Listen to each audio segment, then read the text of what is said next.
Alright guys, before we get into the video, I'm going to talk to you yet again about futtrading.co.uk. Thank you to everyone that continues to subscribe and support our content. It means the world to us. You guys know we work very hard on the website. You make a lot of coins, but without you guys, we don't have a website. So thank you very much for that. We're working on another big giveaway this month, and hopefully we'll have details of that in the coming days for you guys. But just so you know, £10 a month gets you access to Tier 1 perks, which is buying and selling prices for icons, specials and silvers, as well as Thursday flips. They bang all the time, a lot of coins to be made. And with Tier 2, you get all the Tier 1, plus Chem Star filters, plus live filters, and we're adding UCL cards to that as well. PC prices have now been added, and we continue to add more PC features in the coming days and weeks. So make sure you check out futtrading.co.uk. You'll make millions as simplistically as anything. But for now, let's get into the video. Yo, what is up guys? Welcome back to a new video with me, Fuzzball40. As always, if you're new around here, make sure you do subscribe down below. And make sure you turn on your notifications so you never miss an upload. You get 3 a day on this channel. The morning video is usually always League SBC Method to Glory. That is me teaching you how to do that method so you can craft players and packs essentially for free once you get the grind going. And you don't have to use your own hard-earned money on FIFA points. As you guys see, I open up hundreds of packs every month and not one single FIFA point is spent. The evening video, this video is usually always a trading video. This one's a bit different. I'm going to explain to you. Basically, we're going to talk about FUT Champions and explain to you what's going on with the Trading to Fernandez series. For those of you who are new around here, basically what we did last time is we traded from scratch to Primary Sabio, and now we're trading from 1k to Team of the Year Bruno Fernandez. But I'll explain more about that in a second. And the midnight content is a mixture of packs, picks, trading tips, my thoughts on the game, all that sort of stuff. Tonight it will probably be Squad Battle Rewards trading. I'm going to wait and see what happens at 6 PM before I record that video so it's as relevant as possible. But yeah, first thing to cover right straight away is basically it's trading to Fernandez. So I like to make big plays on when it comes to trading. Sometimes I will just trade and flip cards, as you guys have seen a million and one times. But when the market's very, very low, I do like to make big plays because as you guys have seen with the UCLs, it comes off very well sometimes. We made well over 1 to 1.5 million coins profit from that UCL play. But basically, so far this promo, and I'll put this straight up, this promo has been very good so far. I'm a big fan of it. But EA have sort of withheld on sort of upgrade packs or any sort of decent SBC outside of Rafinha.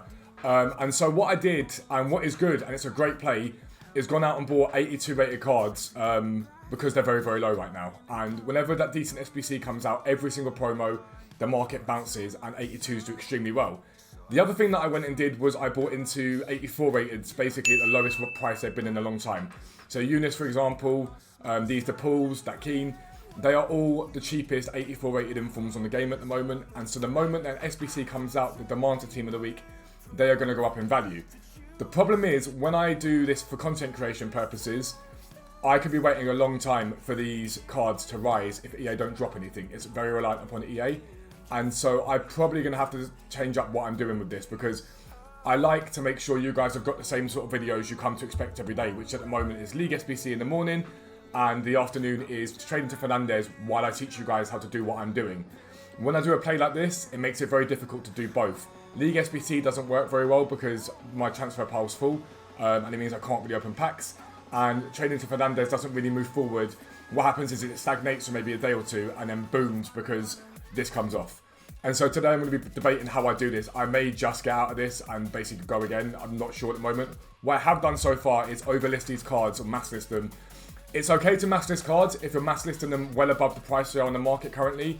Never mass list cards for the price they are on the market. You just drag the market down. But if you're trying to get more than they're worth, mass listing over for lazies is fine. And we are getting bites on the Ginters and things like that. But none on the specials yet. So I'm torn as to what I do. But that will be updated. You'll know tomorrow. However, I want to talk about FUT Champions. So I came back into FUT Champions again this week, and this game is a state. It is an utter state. What I'm going to do in a minute is show you what happened in one single game of FUT Champs, and it just, for me, summarizes every single issue on this game at the moment. Now, the biggest problem that I've got with FUT Champions this week is the amount of players using the 5-3-2 formation. Some of you might say, oh, you can use a 5-3-2 formation too, but I refuse to. I think there should be a choice of formation. Now, 5-3-2 is hella effective, extremely effective formation. The problem that I've got with it is it's a formation that not many people want on their game. Even people that run it say they're only running 5-3-2 because it's the most effective formation or it counteracts most others. No one wants it on the game. But yet EA, despite hearing the community say that, have continued to persist with the 5-3-2 meta, even bringing out players that fit that meta to a certain degree. So if you look, for example, at that Yuri card that we got the other day, that I packed, high medium work rates, high attacking work rates, medium defensive work rates, that fits into the 5-3-2 meta. And I don't mind if I happen to play someone that plays 5-3-2, fine, or 3-5-2, it's the fact that I have played 12 games of champs this week, and so far 9 of them have run 5-3-2. And that to me is infuriating. Now, before anyone says this is sour grapes for me, it clearly isn't, because right now I'm sitting 11-1. So I'm pretty good at this game. I'm not incredible at it, but I'm pretty good. I'm an elite player if I play my games through. So currently, as you can see, I am sitting 11-1. So there's me there. 11-1 on the game. I am dominating people game after game, doing very, very well. But I'm now in the situation where I'm like, do I even bother going past 11 wins? Because I refuse to let something like FUT Champions wind me up and ruin my weekend. I just walk away from it. Because I don't rely upon the rewards to make coins. I trade and I grind the game, and that's how I make coins. We all know the rewards aren't worth it. They never have been worth it. The fact you get Team of the Week picks still is pathetic. Again, laying that straight at Jamie FUT Economist's feet, because he should have done something about it by now. He's the content guy. But for me, when this happens, I just go, am I bothered? Do I really care that much about rewards that I sit here and get stressed out about the game? Now, you might be sitting there thinking you're 11-1. What are you complaining about? I should be 12-0. So I've just played a guy, I've absolutely battered him all game. Literally ripped him apart. And I couldn't break him down completely because of the 5-3-2. He just sat back one depth all game. And what he did was counter on me, went 2-0 up. But the consistent crap you're about to see from the one game has been repeated throughout this. Now, I'm been able to counteract that because I've got quite a good team. Like, my team's very good. Again, this is no FIFA points spent, so before anyone says anything, it's my grind has created this team, so there's no pay to win here. And my players that can come in clutch, like a Dalglish, like a Lewandowski Team of the Year, like a Yedda, have rescued me from the crap that this game produces in gameplay 24/7. Other people haven't got teams like this and don't have a player like Dalglish who can just ping it in from any angle. They just don't have the ability to do that. Instead, they're the ones that consistently get screwed by EA's complete and utter inability to build a functioning game. So I'm going to go away, I'm going to show you the clips bit by bit, and I'm going to show you everything that's wrong with them. And it's just infuriating. And I've seen so many people this weekend say similar stuff, and it's getting to the point where it's now getting pathetic. Like, how you haven't fixed this game yet, it's ridiculous. And I'm not one of those traders that likes to just sit there with a coin total. I like to play the game. I like to show you guys my tactics. I like to show you guys how I progress. But this year, I just can't find the motivation to play what was an utterly crap game. Basically, what EA did with the game this year is missell it. They brought out a half-completed game. They didn't bring out a demo because they knew full well the game was half-complete, and we'd realised that. And even down to simplistic things like them saying this year that icons will be more accessible than ever, it was a lie. Everything they've done is a missell, it's a lie, it's scamming us basically, completely like it's scamming us. But I'm going to show you the clips from this one game. I'll be right back. Alright guys, so this is the first one I want to show you. This is the guy going 1-0 up. By this point, I'd had about 9 shots. I don't know who had in goal, but I obliterated him all game. I was all over him, couldn't score. And I want to just show you, what I want you to do here is look for Jerome Boateng. He's like there, right? I want you to watch what he does in the area. He drops about 5 yards back behind my defensive line without me controlling him for no reason whatsoever. So Mendy comes down the wing here. I track him with Bessien. No issue with him crossing it because I've got defenders here. So he brings it back inside. Now watch Jerome Boateng here. Why is he 5 yards deeper than the rest of my defensive line? There you go. Why on earth were Jerome Boateng and Robertson before that? Because Robertson before that was slightly back as well. There you go. My defensive line's like this. Why is Jerome Boateng 5 yards deeper than my defensive line and the player that I'm controlling? It makes no sense whatsoever. What am I supposed to do when my defender decides to be that deep? So he comes up, he drops back a load. Why on earth does that happen? Because there's nothing I can do, and he was also one of those guys that celebrated every goal. He's one of those guys that when you batter him, every time they score against you, they decide to celebrate. But why on earth is he that far behind my defensive line? What am I supposed to do when he's playing Riyad Mahrez on side, and he just turns and fires it in? There's nothing I can do. And it's those sort of basic things that the game's wrong on. And I don't know what they've done to it. I don't know how they've managed to make it so broken. But that's the first clip. I'm about to show you another one. Alright, so this is another clip. And basically this is the classic case of tackle and for some reason the attacker reacts way quicker than the defender. Now, I pressed to clear this. It didn't clear it. But this is another case of when you make a tackle in this game, you're stronger than the attacker. You're using LT to barge him off of it and clear it. And it doesn't register it. It doesn't do it. Don't get me wrong. When he scores this goal, I could do far better with the defending. Far better. The reason for the goal is because I defend poorly here. But it shouldn't come to that because I've won the ball and I've gone to clear it and it hasn't registered it. So let's have a little look. So he goes down with George Best. Brings it inside. So at this point, Todibo gets that. I tackle him. I turn out and his Riyad Mahrez magically reacts. Like magically reacts 10 times quicker than my Todibo does. Miles quicker than my Todibo does. And at the point I tackled him, I pressed B to clear it. I pressed B to clear it and it didn't do it. But again, what am I supposed to do here when I turn it out and for some reason Riyad Mahrez doesn't even... There's no reaction from the attacker to what was a tackle, right? No reaction in any way, shape or form. So when you get tackled in real life, those who play football know you might flinch or you might be a bit like, oh, I've been tackled. Riyad Mahrez stays stern as anything, like ice cold, takes the ball off me and puts it in. Now the defending for me is poor there. It 100% is poor. But again, what am I supposed to do when I tackled him already and the ball should be cleared? So that's 2 goals in this game, in my opinion, that have come from gameplay errors. But the second goal, I'll give you that maybe I could have defended it better once the gameplay gave me the error. But I'm going to show you now what happened literally directly from this. You'll see it. It's directly from this. And again, this is one game of FUT Champions. I'll be right back. All right, so to show you directly from this goal, this is what happened. So he picks the ball up. He starts being toxic with his celebrations, but he's entitled to celebrate if he wants to. We'll skip it forward a little bit. So from the kickoff, obviously I pick the ball up like normal. By the way, Etienne Momus is an utter god. He's an absolutely incredible player. Play into Lewandowski and here to Dalglish. Now, I knock the ball past him with Dalglish. And as I get into the area, he just fouls me. In what world is this not a penalty?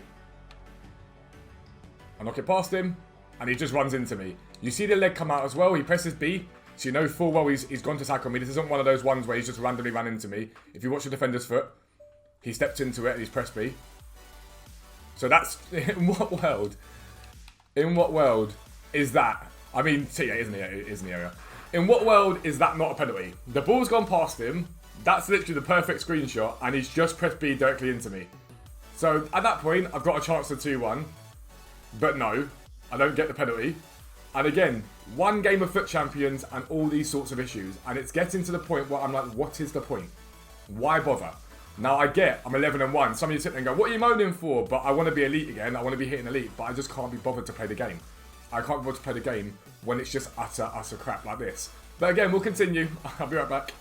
Alright, and so this part is less obvious as to what's going on here. But once I got back into the game, in the 60th minute, I got back into the game. It was 3-1. At this point, I've been all over him. I've dominated him. For the next 30 minutes of the game, I had to use press. I had to use every single thing I could possibly try and use to get the ball back. Because all he kept doing was switching the ball between defenders, playing it forward, running back, running back, running back. And I finally thought, you know what, I'll record it. So you can't really see it on this one, but basically ball comes to him here. And as you see now, it goes to Mendy in a second. Oh, no, it's not this one. In a second, I think he does it. So I had no attempt to get into the box the whole time, just sort of dances around with it. At this point, I couldn't press anymore. I'd run out of press. And he plays it back to Mendy, and this is what he was doing for 30 minutes.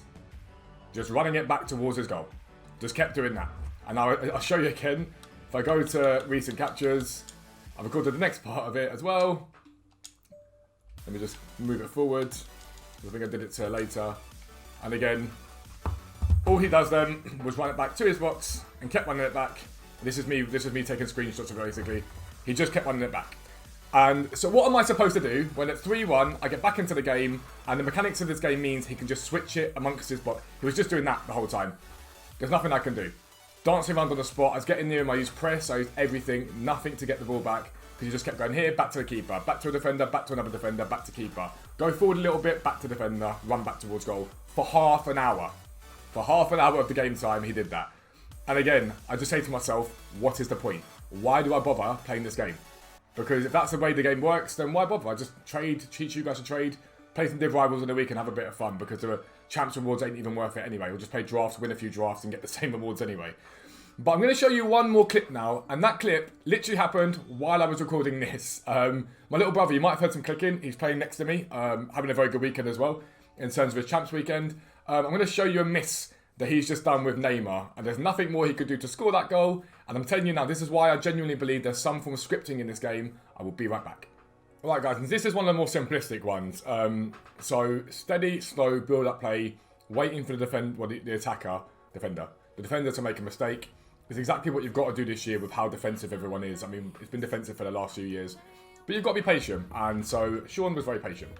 Let's see what happens. So there's Tonali, into Makalele. Lovely patient build-up. Great turnout, and Neymar has just fired that wide. That is one of the best attackers on the game, with 5-star weak foot. Let me just back this up again. And he's just fired that ball completely wide. And this is why I believe scripting exists on this game. This guy's 1-0 up. The game decides you're not scoring. The game decides you're not scoring. I don't know what more he's supposed to do there than to absolutely like rock it into the back of the net. There's no reason why Neymar doesn't score there. Now, I can't see where he's aimed at, but I highly doubt he's aimed it, what we're talking, millimetres wide at the post. And even if that's still the case, the game should probably register that as on target. There's no reason why it shouldn't. It's nonsense. And that literally happened while I was recording a video about how bad the gameplay is. I can say, some people will complain and say to me, oh, you're just moaning for the sake of moaning, or it's sour grapes or whatever. I'm going 11-1. I should be 12-0. I'm going 11-1. I'm having a great weekend. I'm probably on for an elite finish if I continue playing my games, but I'm going to be entirely honest with you. I will probably stop here. When the game gets me to the stage that I'm annoyed at it, raging at it, I just stop playing. It's the same advice I give to other people. If you're not enjoying it, just stop playing. Because to me, it's just not worth my time. It's not worth me getting vexed. It's not worth me getting annoyed. I just go, I'm done. I've got my requalification. If ever I want to play again, I can go. But that's the sad state of affairs we are in. And I'm seeing pros all weekend say similar. I'm pretty sure I saw Gorilla tweet yesterday, how have I just streamed that gameplay for 5 hours? That's one of EA's pros, one of the best players of FIFA in the world, saying that. So if that's not a wake-up call for EA, nothing ever will be. But we had this last year and the year before. And I'll be blunt with this, EA just does not care about its community in any way, shape or form. You guys can say it's because they make loads of money from the game and blah, blah, blah, blah, blah. It's not that. They're just a horrible, vindictive little company. That's all they are. A vile, vile company. Again, named one of the worst companies to work for in the last 4 years, I believe. They're just a disgusting company. Everything about them is vile. Everything they produce is vile. And realistically, it doesn't matter how much money they're making or not making. They're just not going to do anything because they just don't care. Like, they just don't care. And it's not just because of money. They just don't care because they're just not great people. They're awful people. And so, yeah, I don't know if I'm going to pay on. I might pay on, I might not. You guys can let me know what you think down below. Again, sorry that it's a bit negative. But I don't really know what to suggest to you at the moment when this sort of thing happens. I'm not going to sit here and say this game was great. I'm not going to be like certain people that go, oh yeah, fantastic gameplay, and then want to lose their minds 10 minutes later about how terrible the gameplay is, or tell everyone that scripting doesn't exist, and then a year later say scripting does exist. I'm not that guy. I say what I see, and you can agree or disagree, and you're entitled to disagree. Of course you are. But that's going to be the end of the video. If you are new around here, as always, make sure you subscribe down below. Make sure you turn your notifications on so you never miss an upload. The midnight video would likely be squad battle trading, but I will let you know on Twitter what it's going to be tonight. But for now, I am out. Peace out. I'll speak to you soon.